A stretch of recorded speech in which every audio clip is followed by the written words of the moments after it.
Hey folks, Charlie here from Charlie in the Rain, sitting down with a band who have just released a song that I have had on repeat. I'm joined today by the Genevieves. How are y'all doing? We're good. Yeah, Yay! right.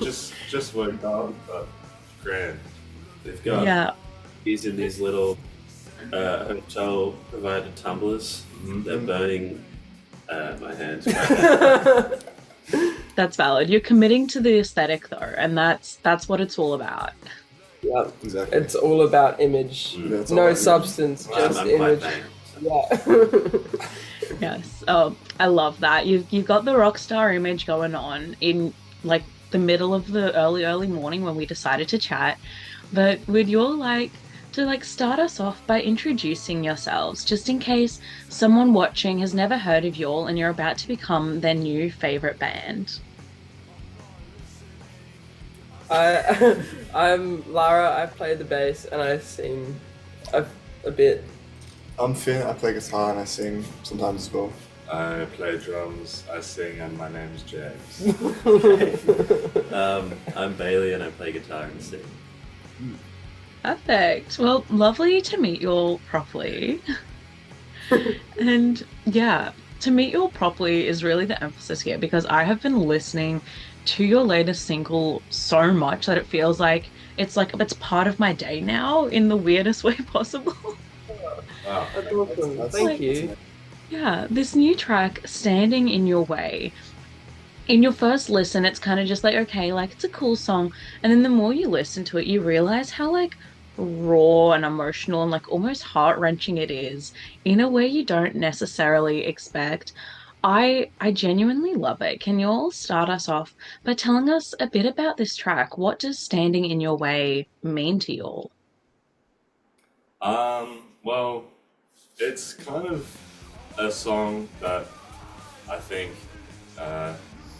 it's like a general theme of just feeling like you're constantly like reliving the same experiences and just the same struggles and it kind of feeling never ending.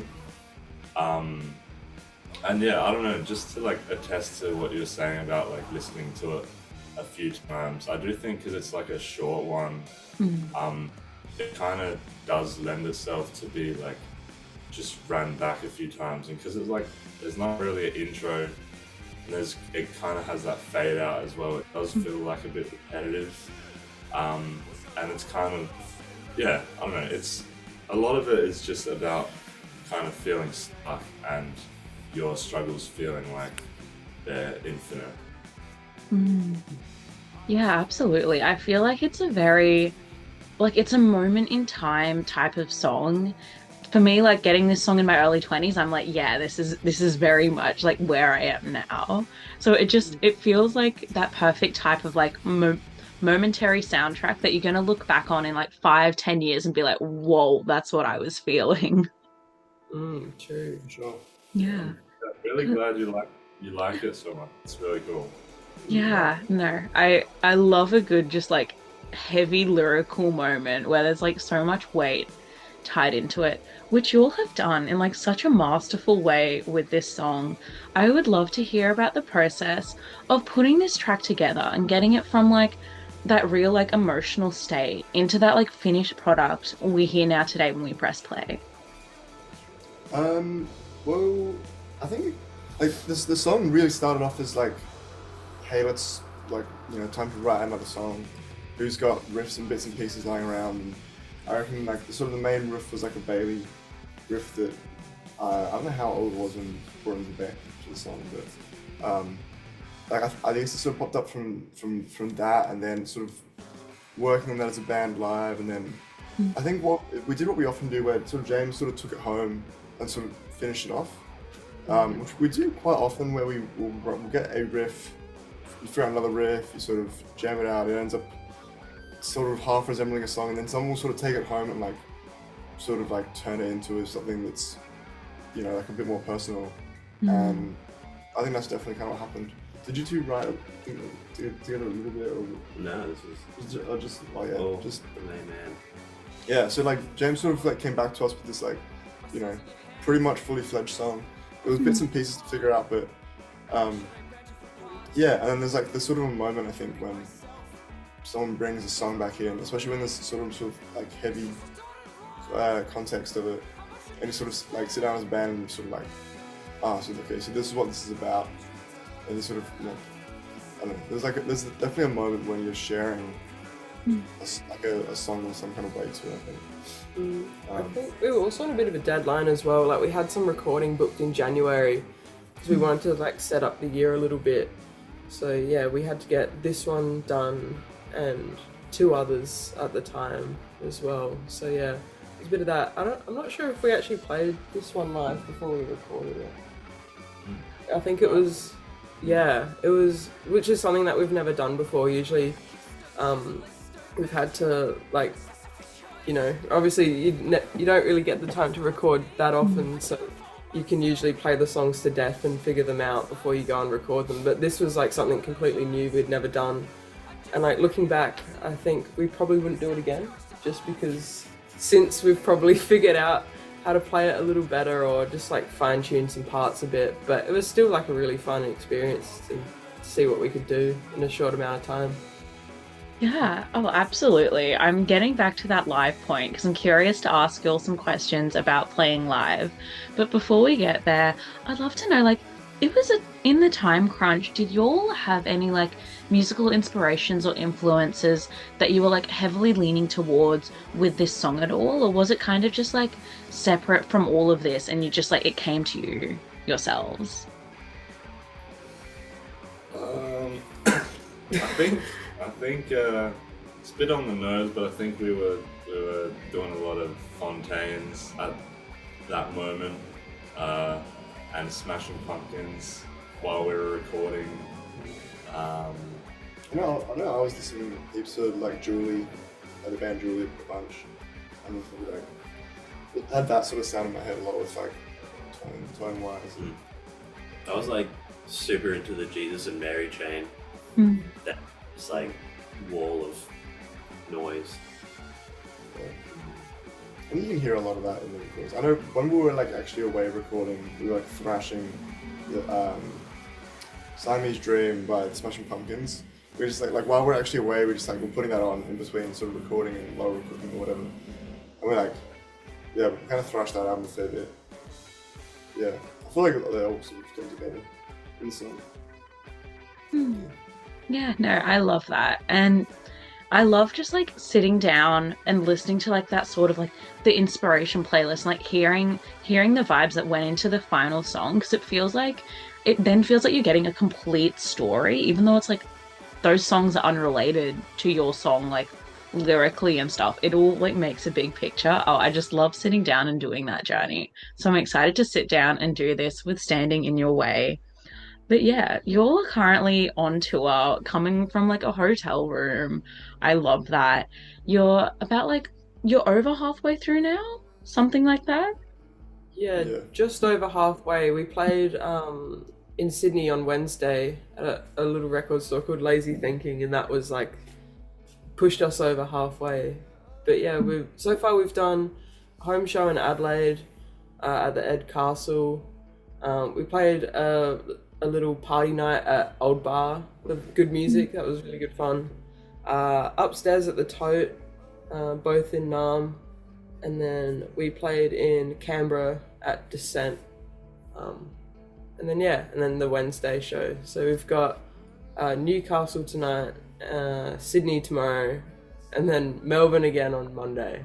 So Gosh. yeah, it's been Very, very hectic times for you all. Yeah. It's been hectic and been not as well.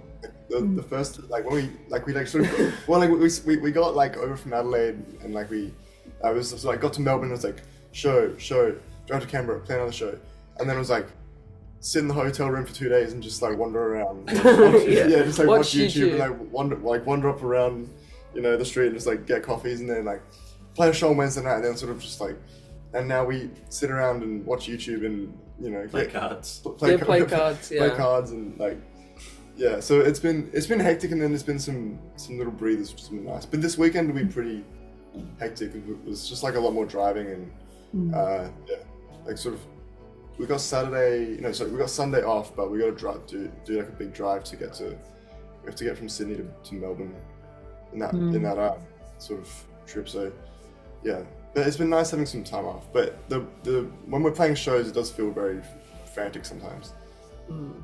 Oh, I love that, like, the life of, like, the modern Australian rock star includes watching YouTube and playing cards in the hotel room. That's not something I would have picked.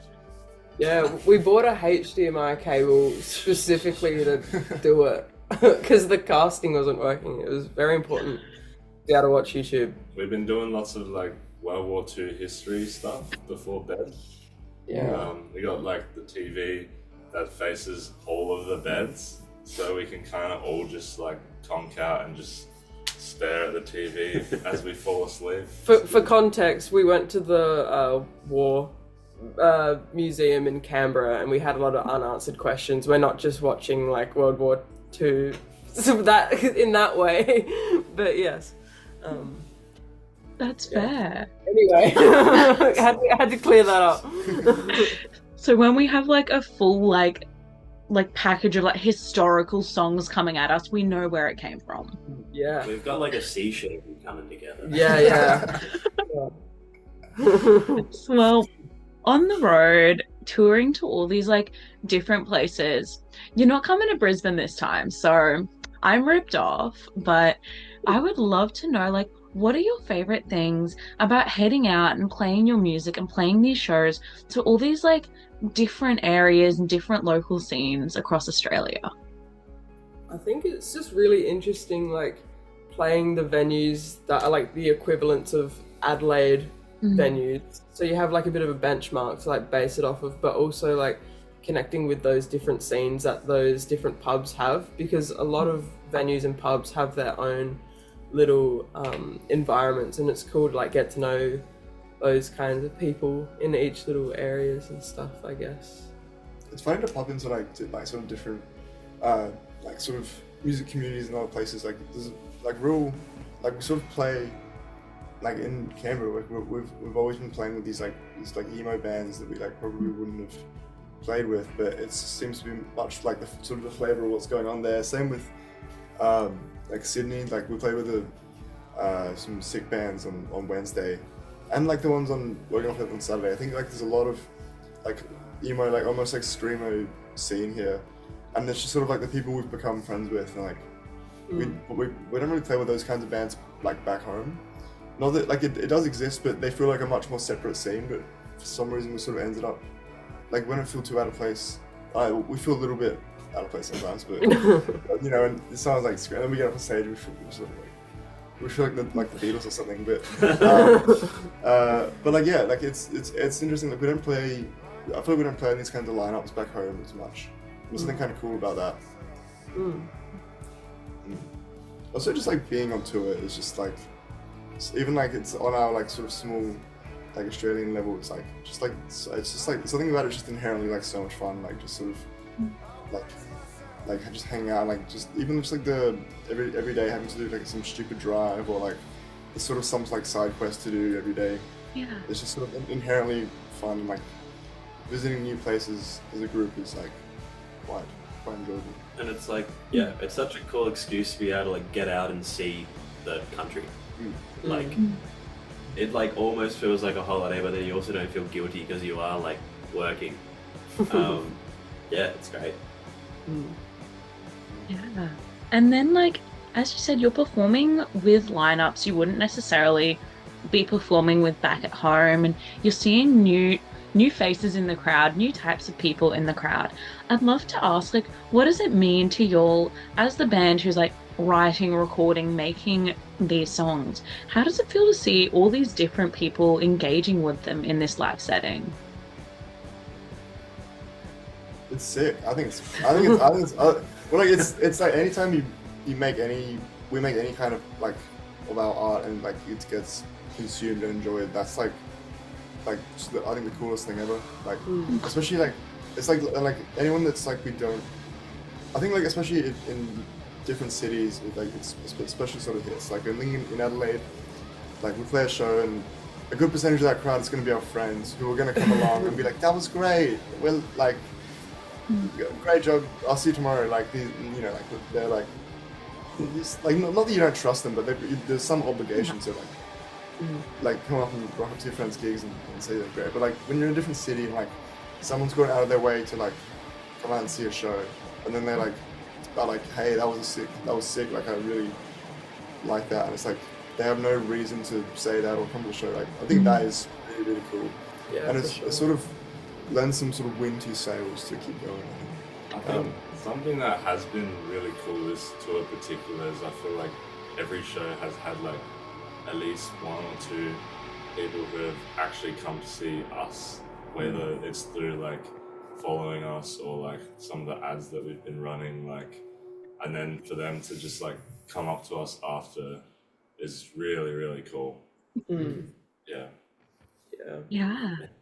On this tour specifically, like people have been like moving around, Mm. like really getting into it, which is super cool. Yeah. Yeah, I've seen a few videos pop up online, and there's always the fear of like the dreaded, just like the crowd, they're all just like standing completely still, like blank faces. But people are moving. The whole crowd is just like up and moving, and it's such like that energy in like a smaller venue or for like an indie band. You just kind of want to bottle it because it's like it's authentic. These people are actually caring, which is so special to see. Yeah, for sure. That's a great feeling. Yeah, very lucky. Yeah, it's cool when people like feel like they've come out and they just want to have a good time and dance and see music.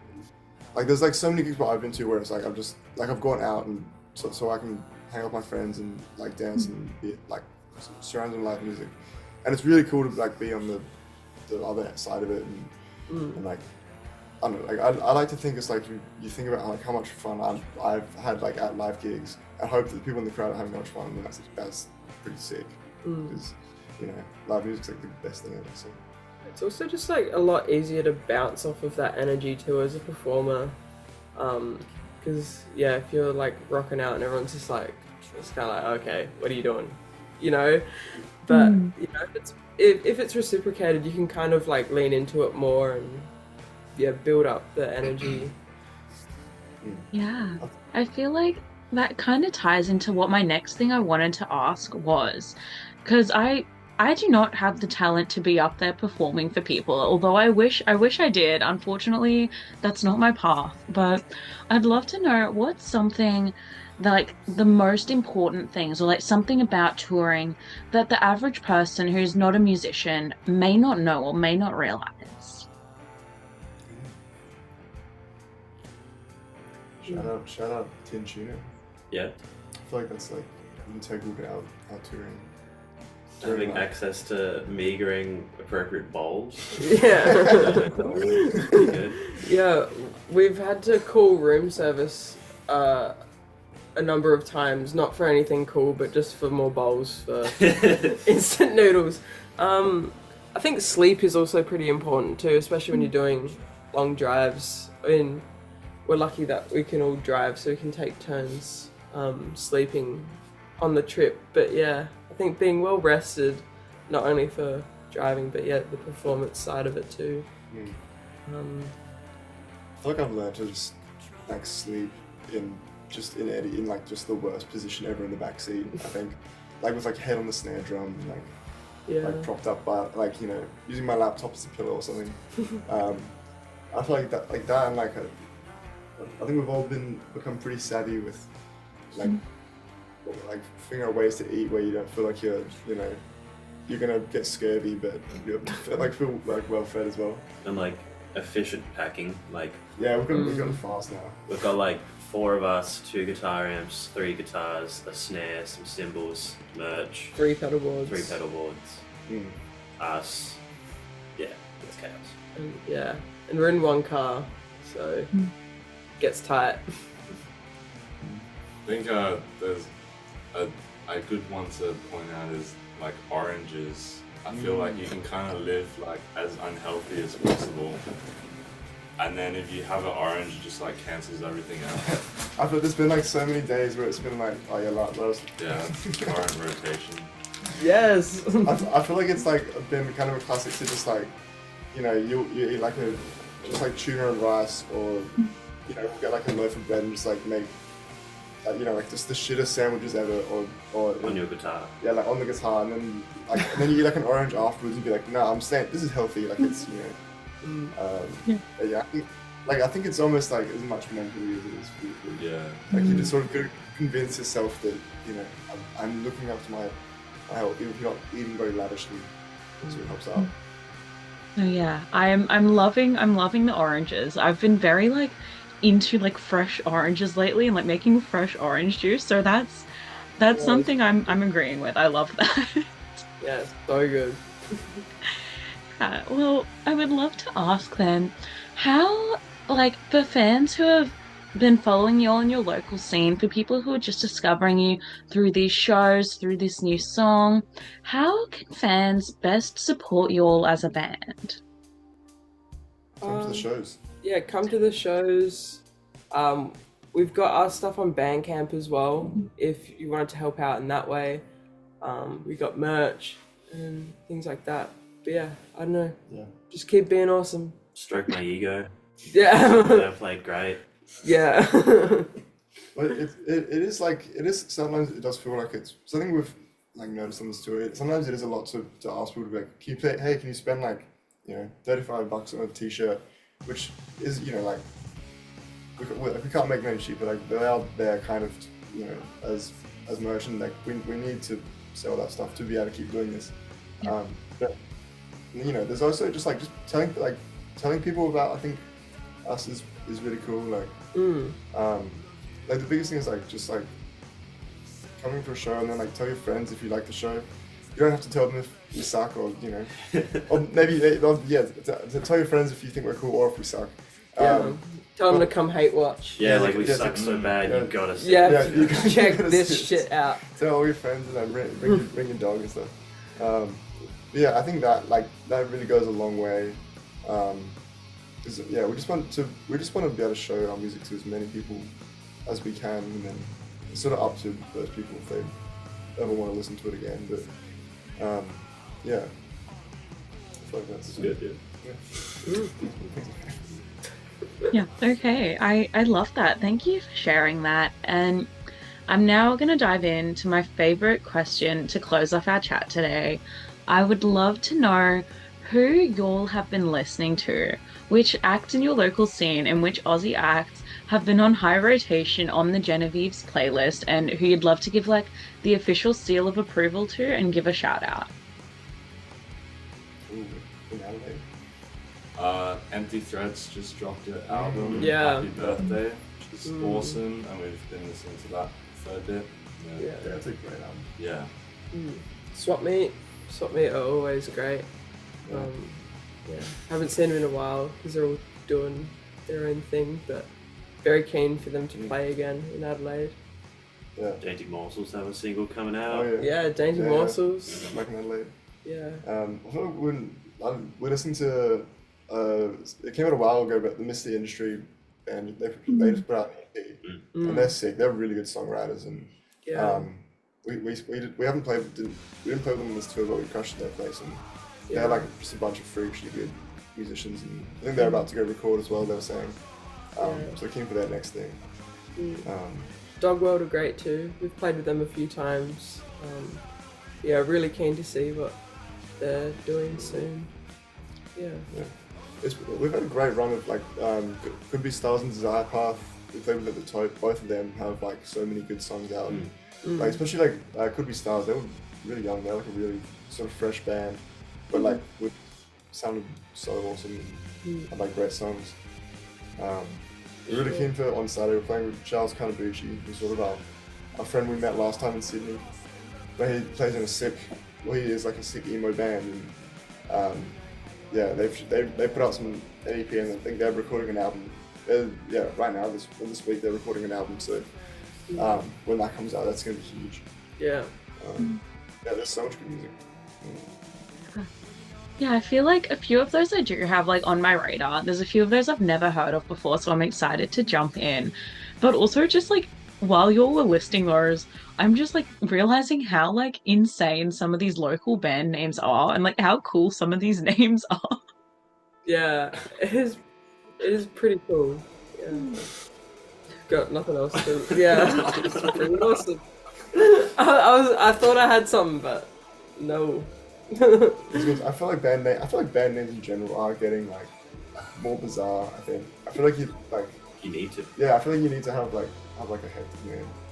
Like I think I remember we asked Charles Canavucci for a list of like Sydney band names.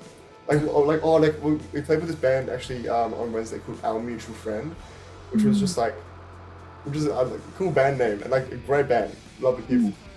But trying to communicate the band was called Our Mutual Friend. So like the person making the poster and so like everyone in this band like so who are we playing with? Oh, we're playing with our mutual friend. Oh, we're playing with Charles? No, the band Our Mutual Friend. That's a cool name there. But I remember Charles sending this list and there's I think it was a band called like Fear of Horses or something, who apparently are really good. And we'll probably play with it at some point. And there's just I don't know. There's just like so many names are just bizarre little names. But they're Horse. Yeah, Horse. There's a band from Newcastle called Horse that are sick. I mean, we've got a pretty shocking one too. The rate of spelling mistakes is quite high. I feel like it's lots of I's and E's. Even we fuck it up sometimes. So. Who's we? Yeah, I'm gonna say, don't look at my interview notes because I've definitely got like the red squiggly line underneath. I think the classic is like we've happened a few times where we'll like get to this venue and they've like written the name on the side and like the chalk and it's just like it's got like an extra I in there or something and you're sort of like the Genevieves, but We've had some absolute stinkers. Yeah. Particularly in the early days, I remember there being some wild spellings. Yeah. Genevieves. Genevieves. Yeah. I remember the Gov hit us with a shocker back in the day, like 1,000 years ago. I reckon it was it was like somehow like it was like they swapped the I's and E's around or something. Like it was just like bizarre.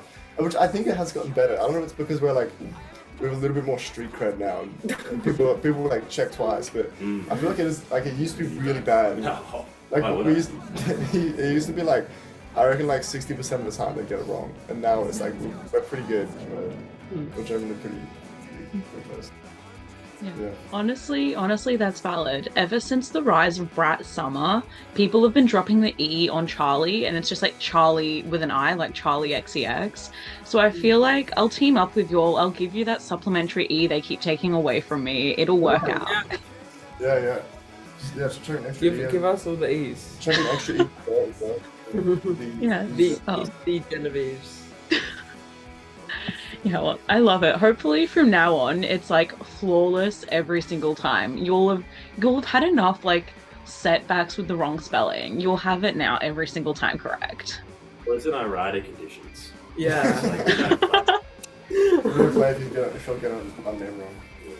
Yeah. Oh, well, I love that. Thank you so much for making the time to chat about standing in your way and touring and all of the fun things in the life of being part of the Genevieves. Thank you so much for making the time to chat. It's all good. Thank you so much for asking us. We will see you in Brisbane soon. Is there plans that I'm hearing? I'm leaving it at that.